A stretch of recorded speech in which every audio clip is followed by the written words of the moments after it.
Hello. Today I thought I'd do a Q&A video in regards to the questions and comments that I got on my Shut Up and DJ video I posted the other day. Now, if you haven't seen the video, in a nutshell, what I was talking about is how maybe in 2021 it's time for us to do less talking and let people socialize. They've been in quarantine for a while. This might be their first time out at your event.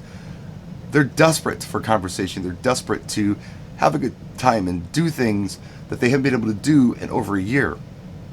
And I have found that in my recent events that I've done, they really aren't very interested in anything I had to say over the microphone. My last two events have been that way. Before, when there were less people, yeah, I could do the shoe game and things like that, and people were paying attention to it because they were socially distanced. There weren't a lot of people in the room. But now that I'm doing up to 200 person events, they don't seem to care. I got a lot of comments and questions on this. I thought I'd go ahead and start right on Facebook where I posted the video. And I got a couple comments there I wanted to address. Tommy Guns Abrams says, good stuff. I interact quite a bit by walking around and chatting with my crowds. People are quick to make requests and such. I think that it makes them feel more involved with the event and more comfortable with me. It seems to be helping folks break the ice and getting closer to normal. Yeah, I've always done that myself, Tommy. I think it's a great idea. I do it when I have time during dinner. If I can go out into the audience and go to the tables while they're eating, introduce myself and ask them if they want to hear a song. Most of the time they'll look at me and they'll say things like, no one's ever asked me that before. Like, that's really strange that a DJ is asking me what to play, what I want to hear. That's kind of nice. And it is an icebreaker. They know my name. They can approach me. I'm more approachable now. I'm not this person way up here on a shelf. I am now one of them. I have a name, and we've got a dialogue. It's kind of cool. So I do that as well. That's a good idea. Mark J. Cotter says, they had a great DJ at my photo booth gig today. She set up all the equipment herself. She constantly mixed the tunes. It was really good dance music, but I totally get it. Not many people dance. They didn't want to. They were doing a lot of socializing and catching up. You're going to have that. Again, because people have been in quarantine for so long.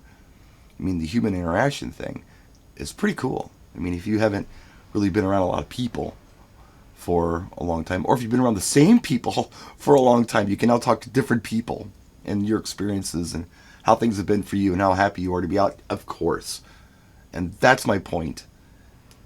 I'm going to go to YouTube because there's a lot of comments there. There's a lot of praise. I'll skim through those. Totally agree. I don't talk too much on the mic anyway. I hate making announcements during dance time. Super annoying. Sometimes you have to. But yeah, once it's dance time, I think it's time to definitely shut up. But even the stuff before dance time, the shoe game, which I had great luck with in April, by the way, with the client. They had, I think, 30 people at the event. I did the shoe game. They loved it. It was some interaction. They were distanced. But now that they're not distanced anymore, they care a lot less about what I have to say. And that's what the video is essentially all about.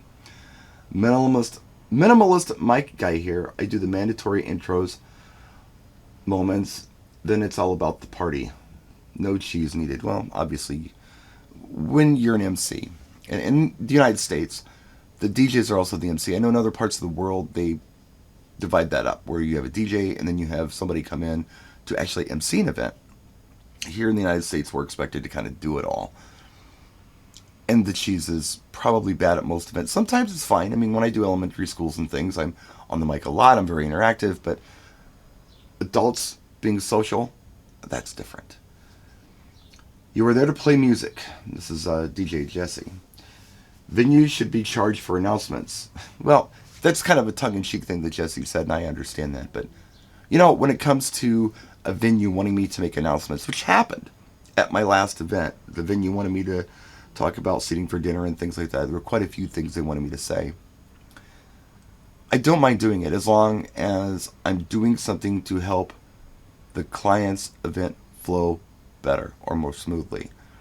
I do draw the line, though. What I don't do are announce or dismiss tables for the buffet or whatever. That I don't do. Some people will tell you in the comment section, hey, that's part of my gig, that's part of what I do. Not in my market. If your catering service or your banquet hall doesn't have a handle on how to dismiss tables or when a table should be dismissed for buffet, as far as, the speed of the servers and the speed of the line and such. They're not doing their job. Me making an announcement saying please wait for your tables to be dismissed, that's cool, I've got the microphone, but dismissing the tables, that's catering and banquet's job, not mine. So I do draw the line somewhere on this stuff. I want to help, but I'm not going to do your job for you. Scott Cowan says, I'm on the fence with this one. A good MC DJ has that charisma, personality, and can party motivate, or can elevate. Can motivate and elevate a party. There was a typo there, but that's what he's saying. If it's a guy saying random corny gibberish, stay off the mic. I will say that, like in real life, it's always best to not only speak when there is something to say, not just to say something. Yeah, agreed with the statement there that he's made. As far as the charisma, personality, and motivation to make a party happen, that to me sounds like rhetoric on somebody's website. And I don't buy it, especially if you have a group of people in front of you who have been cooped up for over a year and are dying to have a good time. I don't think that there's much I can add to that. There might be a case where people are still reserved. Okay, fine. In that case, motivate them. I talked about elementary schools. Those people you have to, motivate. Some groups you have to. There are bar mitzvahs where people bring in motivators to do this because it's required. But you don't see it at a quinceañera because 15-year-old girls and their friends are ready to party. So I don't think it's always needed. I don't know that this charisma and personality thing of the DJ is always as important as we think it is. It's necessary sometimes, but not all the time. You got to know when to hold them, know when to fold them, as Kenny Rogers said. Would it be rude to require events where extended speaking could be the duties handled by an MC instead of tasking the DJ? Again, in America, this is part of the deal. The DJ can MC as well. Other parts of the world, that's not the case. But, really, I believe, and this is just me, this means nothing, this is just my opinion, that to do this well, you need to be able to not only say stuff over the microphone and know how to speak to a crowd and know how to say things in a way that makes sense and know how to communicate well with an audience, but you also need to know your music, you need to know how to program and mix and all that kind of stuff. If you're not confident enough DJ to make a lot of announcements, yeah, maybe you want to bring in an MC. I used to work at a mobile DJ company where we had two DJs. One was designated as the MC, one was designated as the DJ. But really, either one of us could do either job. We would just kind of switch it, I'm considering providing space for introductions, love stories, and I feel I should be able to talk with the couple to get an understanding if the guests haven't connected with each other in some time. I want to know if they'd be excited about seeing each other or if they're just mellow. Hi, good to see you, how's work? The anticipated level of energy can help us prep well for the event.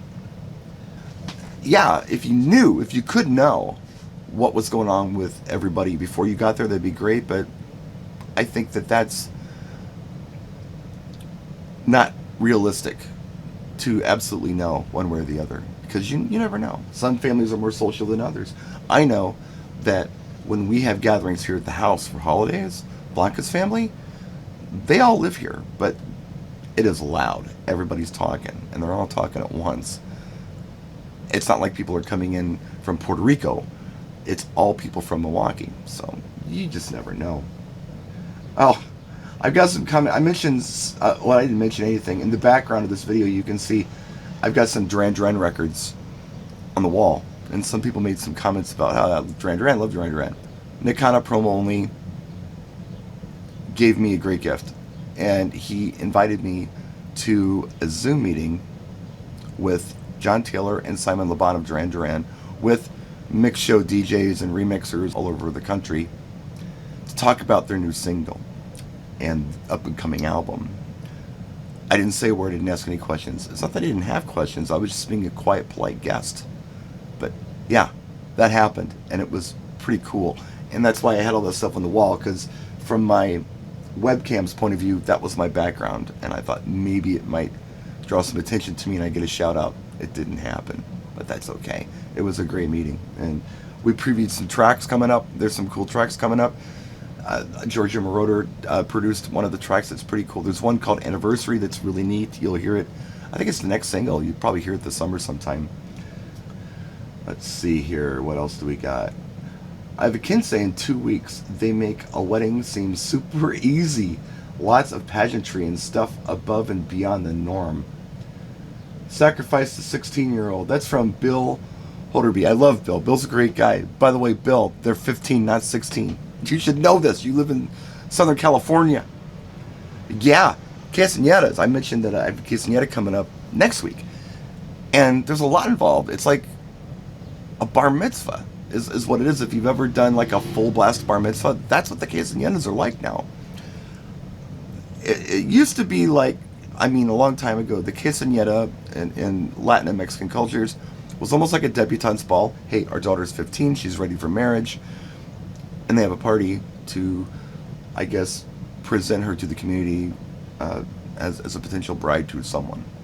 Now it's kind of like a bar mitzvah where it's almost like a show of the family's success and wealth. Hey, we've made it, and we're going to have a bigger quinceañera than the last one. They're always trying to one-up each other.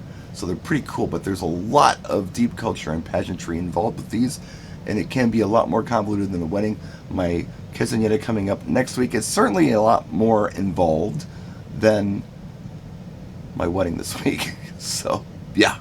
Okay, DJ Too Legit says, I understand and respect your viewpoint. However, for me and my neck of the woods, me talking on the mic at my gigs adds that something special and something extra that helps me connect to the audience and makes them more comfortable.